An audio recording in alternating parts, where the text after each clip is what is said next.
안녕하세요. 박수기입니다. 반갑습니다. 자, 공인중개사법 등 주요 판례 및 유권 해석에 관련해서 우리가 내용을 살펴보고 있는데 시리즈 1, 시리즈 2는 주택임대차보호법과 관련된 내용이었습니다. 주택보호법과 관련된 마지막으로 시리즈 3을 진행합니다. 자, 임차권 등기가 뭔지에 대해서 간단하게 설명드릴게요. 요즘 전세 금액이 많이 하락하고 있죠. 등기 명령이 많이 이루어지고 있는 사례를 제가 주변에서 보고 있습니다. 만기가 돼서 이사를 나가야 되는데 임대 계약이 종료가 된 이후에 보증금을 반환받지 못한다는 거죠. 지금 이제 보시게 되면 전세 가격이 5천에서 1억까지 떨어지고 있습니다. 그러다 보니까 임대인들이 계좌에 1억을 보유하고 있는 분은 내줄 수가 있지만은 또 전세 매물이 잘 나가지가 않습니다. 전세 보증금이 3억, 4억이라 그러면은 집주인분들이 통장에 3억, 4억이 없다는 거죠. 그러다 보니까 전세 금액을 1억을 낮추어서 전세를 내고 또 본인이 또 1억을 보태서 나가는 임차인한테 돌려 반환을 해야 되는데 전세 매물이 안 나가고 있어요. 그러다 보니까 전세금을 돌려주지 못하고 있는 상황이 현재의 아파트 시장, 주택 시장 현황입니다. 자, 이럴 경우에는 이사 들어가야 되는 사정이 있는 경우 또는 이사를 가야 되는 사정이 있는 분들은 전세권 등기 명령을 하고 이사를 나갑니다. 그럴 때는 전세금 회수를 위한 대항력을 유지하기 위해서 등기를 하는 거죠. 자, 임차주택 소재지 관할 법원에 가셔서 임대인 동의 없어도 됩니다. 임차인 혼자 신청할 수 있는 제도가 임차권 등기라는 것입니다. 대항력 유지를 해놔야만이 전세보증금 돌려받을 수 있겠죠. 그 다음 들어오는 임차인 또 임차권 등기가 있음으로써 이 임차권 등기를 소멸시키기 위해서 나가신 임차인 보증금을 꼭 상환해야 된다는 것도 알 수 있겠죠. 자, 이와 관련되는 임차권 등기 명령 주택임대차보호법 제3조 3항 내용을 한번 살펴보도록 하겠습니다. 임차권 등기 명령에 의한 임차권 등기에 민법 제168조 2항에 의해서 소멸, 시효, 중단 사유에 해당되는 등기가 있습니다. 어떤 등기냐 하면 압류 또는 가압류 또는 가처분에 준하는 효력이 있는지. 자, 임차권 등기의 효력이 어디까지 미치는지 한번 볼 수 있을 것 같습니다. 압류, 가압류, 가처분인 경우에는 소멸, 시효, 중단 사유에 해당이 됩니다. 압류를 넣어놨다든지 가압류를 넣어놨든지 가처분을 넣어놨는 경우에는 이 등기를 해결하기 전에는 매매라든지 그 다음에 임차든지 할 수 없다는 거죠. 과연 임차권 등기도 압류, 가압류, 가처분만큼의 효력이 있나 없냐의 다툼입니다. 내용이 정말 많은데요. 간단하게 제가 선생님들이 헷갈리지 않게 간단하게 정리해 드리도록 하겠습니다. 우선 변제권을 취득을 하거나 이미 취득한 대항력이나 우선 변제권을 유지하게 해주는 담보적인 기능을 가진 게 주목적이라는 거죠. 자, 임차권 등기의 주목적이 무엇이다? 담보적 기능을 가지고 있는 목적이라는 거죠. 압류, 가압류, 가처분처럼 소멸시효 중단 효과가 있는 게 아니고 담보적 기능을 가지고 있는 것이 임차권 등기라는 거죠. 중간에 내용 뛰어넘을게요. 다 읽으면 선생님들이 헷갈려 하실 것 같아가지고요. 밑에 내용 보도록 하겠습니다. 임차권 등기가 본래의 담보적 기능을 넘어서 채무자의 일반 재산에 대한 강제 집행을 보존하기 위한 처분의 성격을 가진다고 볼 수 없다는 거죠. 이해하셨어요? 임차권 등기는 담보적 기능을 가지고 있는 등기라는 겁니다.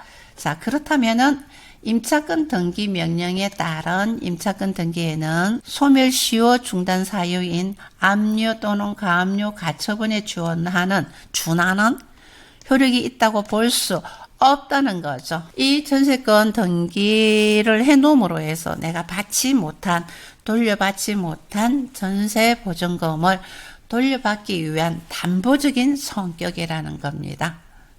중간에 까만 글씨 된 부분까지 전부 읽으면 선생님들이 헷갈려 하실 것 같아서 핵심 부분만 제가 전달을 합니다. 내용 쉽죠? 근데 조문을 다 읽고 판결문을 다 읽으면은 헷갈려.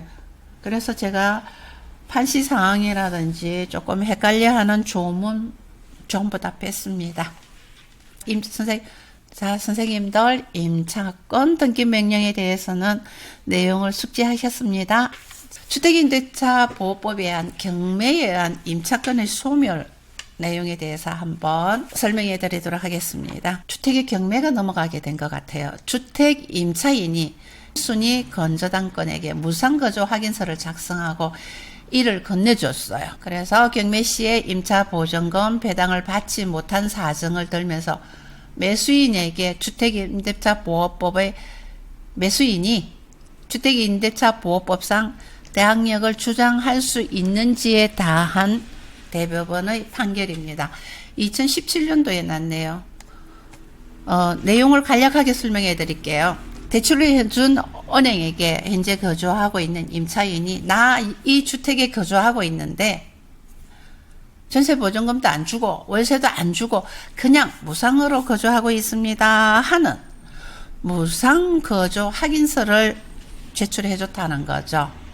아마 제 생각에는 경매를 넣는 금융기관에서 이걸 받아가는 이유가 금융기관 대출이 2순위인 것 같아요. 거주하시고 계시는 임차인이 대출 발생한 금융기관보다도 대항력이 우선이었던 것 같아요.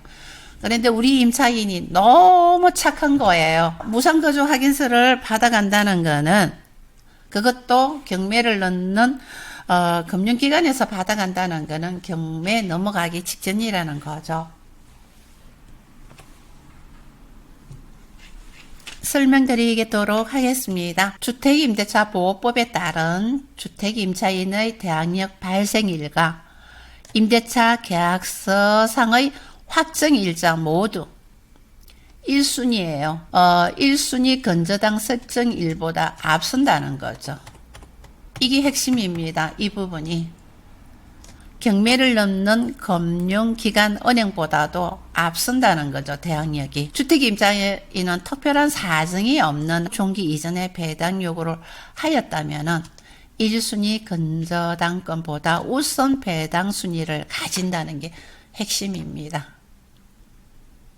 자, 이 경우의 핵심은 대출해준 금융기관보다도 이 임차인의 대항력이 더 우선이라는 거죠. 그래서 배당 순위를 가진다는 거죠. 자, 여러분 그렇다 그러면은 여기에서 여러 선생님들이 꼭 아셔야 되는 부분이 있습니다. 무상거주 확인서예요. 이거 작성해준 임차인분 너무 착하신 분이에요. 어떤 경우에 무상거주 확인서가 들어가느냐 하면은 주로 임대인들이 임차인한테 부탁합니다. 왜? 두 가지 이유 때문에입니다. 임대인이 은행에 대출을 받아야 되는데 만약에 이 임차인분이 전세로 있다 그러면은 그 전세금만큼 대출 한도에서 제외되잖아요. 이해되시나요? 그러니까 대출 받을 때 대출 받는 한도를 더 높이기 위해서 이 임차인은 보증금 및 월세 일체 내지 않고 무상으로 거주하는 사람이라는 거죠. 선생님 요거까지 이해하셨죠? 요거까지. 그리고 또 하나, 두 번째 이유는 임대인의 건강보험료 때문입니다. 자, 임차인이 전세로 8,001억에 거주하고 있다 그러면 건강보험료가 올라가겠죠. 임대료 수입이 올라가니까. 자, 임대 소득도 올라가고 거기에 따른 건강보험료도 더 나온다는 거죠. 주로 이 무상거주 확인서를 임대인 쪽에서 요구해요. 임차인한테 좀 적어달라는 거죠. 근데 이 사건을 미뤄볼 때는 이 임차인은 그래도 금융기관보다도 선순위였기 때문에 다행하게도 전세보증금을 회수할 수 있다는 거죠. 하지만 임차인분들 이 항목에 있어서는 신중하게 생각해 보셔야 된다는 거죠. 신중하게 무상거주 확인서를 과연 작성해 주어야 되나 안 해줘야 되는 부분에 대해서는 임차인분들이 신중하게 생각을 하여야 되는 부분이라고 저는 생각합니다. 주택임대차 보호법 제4조는 임대차 기관 등입니다. 어떤 내용인지 살펴보도록 하겠습니다. 임차인이 임대차 종료 후 동시이행 항변권을 근거로 해서 임차 목적물을 계속 점유 시 보증금 반환 채권에 대한 소멸시효가 진행하는지 여부. 대법원 2020년도 판결이네요. 2020년도 판결도 최근 판례에 들어갑니다. 요즘처럼 주택 시장이 안 좋을 때 전세 살고 있는 임차인이 만기가 됐어요. 만기가 되었는데도 불구하고 전세가 다시 나가지 않거나 요즘 전세 금액이 하락했죠? 하락하다 보니까 2년 전 현재 살고 있는 임차인의 전세 금액으로는 전세가 매물이 안 나간다는 거죠. 임차인은 이사 나가고 싶은 거예요. 임대인에게 전세금을 돌려받지 못하기 때문에 지금 발생하는 문제입니다. 임대차 기간은 끝났다는 거죠. 끝났지만 내가 전세금을 돌려받지 못했기 때문에 계속 사는 거죠. 이 경우에 이 전세보증금 반환 채권에 의해서 소멸시효가 연장이 되는 건지 아니면 임대차 기간 끝나는 날 끝난 건지 그 내용입니다. 내용 살펴보도록 하겠습니다. 자, 조문 빼고요. 선생님들이 이해하시기 좋게 임대차 기간이 끝난 경우에도 임차인이 보증금을 반환받을 때까지는 임대차 관계가 존속되는 것으로 본다는 거죠. 임대차 계약서에는 기간이 끝났지만 보증금을 돌려받지 못해서 계속 가는 경우에는 임대차 관계가 계속 이어진다는 거죠. 존속되는 것으로 본다는 거죠. 이해하셨죠? 그 다음에 복잡한 내용은 빼고요. 상가 임대차 보호법에도 같은 내용의 규정을 두고 있다. 이는 임대차 기간이 끝난 후에도 임차인이 보증금을 반환받을 때까지는 임차인의 목적물에 대한 점유를 임대차 기간이 끝나기 전과 마찬가지 정도로 강하게 보호받음으로써 임차인의 보증금 반환 채권을 실질적으로 보장하기 위한 것이라는 거죠. 결론적으로 임대차 기간이 끝났는데 내가 보증금을 돌려받지 못했기 때문에 보증금 돌려받을 때까지는 그 임대차 계약에 의한 효력이 지속된다는 겁니다.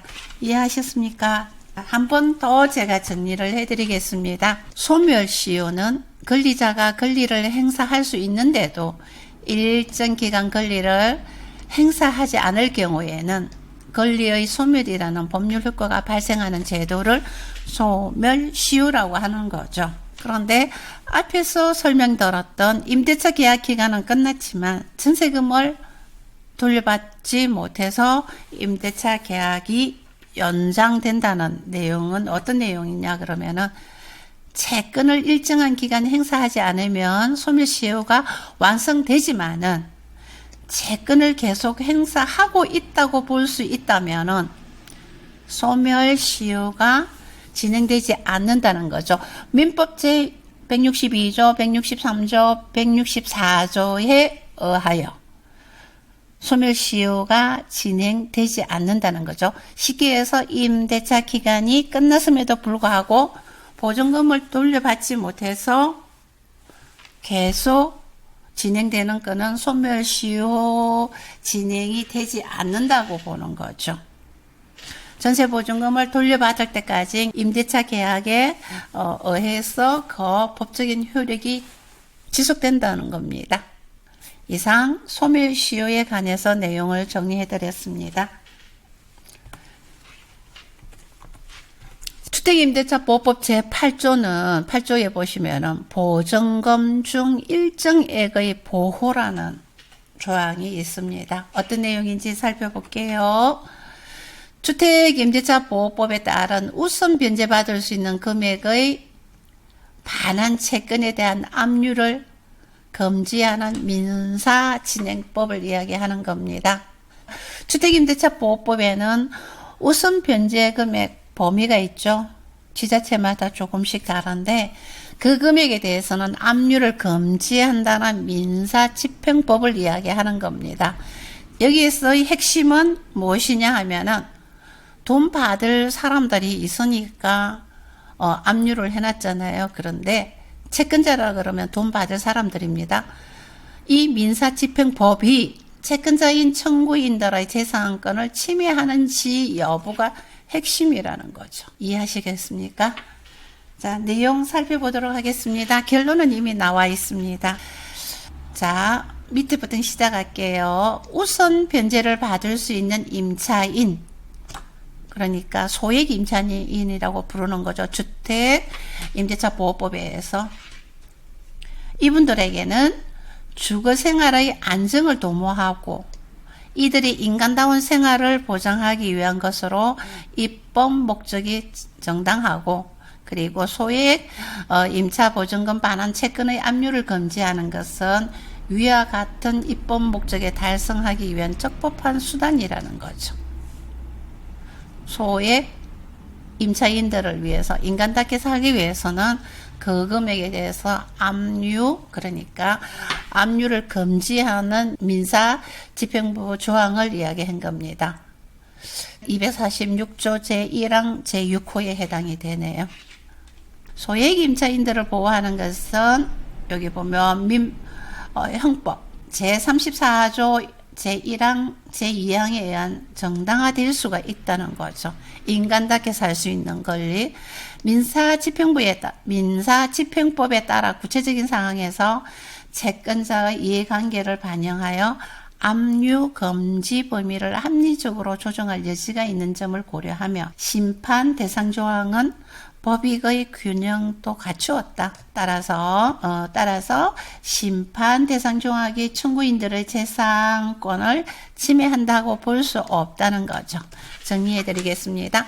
소액 임차인들의 보증금에 대해서는 압류를 금지한다는 민사집행법이 그러니까 압류를 걸고자 하시는 청구권자들의 재산권을 침해한다고 볼 수 없다는 거죠. 근거가 민사집행부 제246조 제1항 제6호라는 겁니다. 이해하셨습니까? 결론적으로 말씀드린다면 소액 임차인의 보증금에 대해서는 압류를 금지한다는 거죠. 뭐에 의해서? 민사집행법 제246조 제1항 제6호에 의하여. 내용 이해하셨습니까? 자, 그리고 또 제가 한 가지 말씀드릴게요. 추가적으로. 앞에서 제가 무엇을 말씀드렸느냐 하면은 공인중개사법에서 상방대리는 금지라는 말을 제가 앞에서 한번 말씀드렸습니다. 공인중개사법 제33조 제1항 제6호에 금지되어 있는 조항입니다. 어떤 내용인지 살펴보도록 하겠습니다. 공인중개사들은 중개 의뢰인과 직접 거래를 하거나 거래 당사자 상방을 대리하는 행위는 하여서는 안 되며 이걸 상방 대리라는 거죠.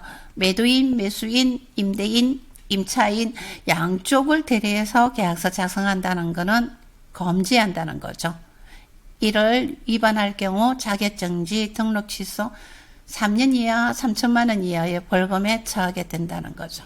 자, 상방 대리란 여기 보시면 상방 대리 행위라는 것은 대리인 자신이 하는 법률 행위가 본인을 위해서 하는 것임을 표시하여 대리인이 하는 법률 행위의 효과가 직접 본인에게 기속하는 법률 제도를 말하는 거라는 거죠. 그러면 밑에 조금 내용이 어렵죠?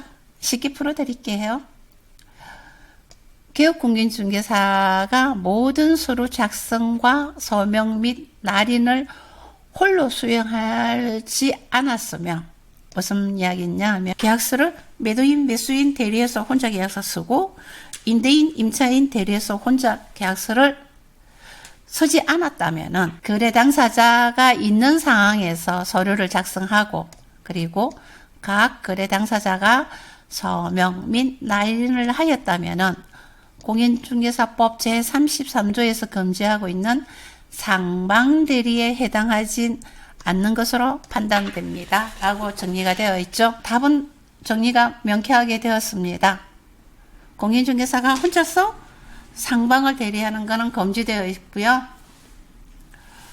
과태료 벌금 대상이지만은 당사자가 있고 매도인, 매수인, 임대인, 임차인이 있고 그분들이 서명, 나인을 하였다 그러면은 공인중개사법에서 규정하고 있는, 금지하고 있는 상방대리에 해당하지 않는다는 점 유의해 두십시오. 선생님들 내용이 많이 어려웠나요? 원래 판결문은 좀 내용이 어려워요. 그래도 선생님들한테 조금 더 쉽게 접근하기 위해서 법조항은 최대한 뺐어요. 이해하시게 되면 아주 단순한 조항인데 우리가 생활을 하면서 놓친 부분이 하나가 생기다 보니까 그게 법리적으로 진행이 되고 몇 년 동안 마음고생하고 그러면은 법리적으로 가는 문제가 결코 없을 겁니다. 내가 많이 아는 만큼 시야가 넓어지는 거거든요. 이해가 다 되지 않더라도 무척 오늘 하루도 수고 많으셨고요. 선생님들 오늘 하루 남은 시간도 행복한 시간 되십시오. 지금까지 박수기였습니다. 감사합니다.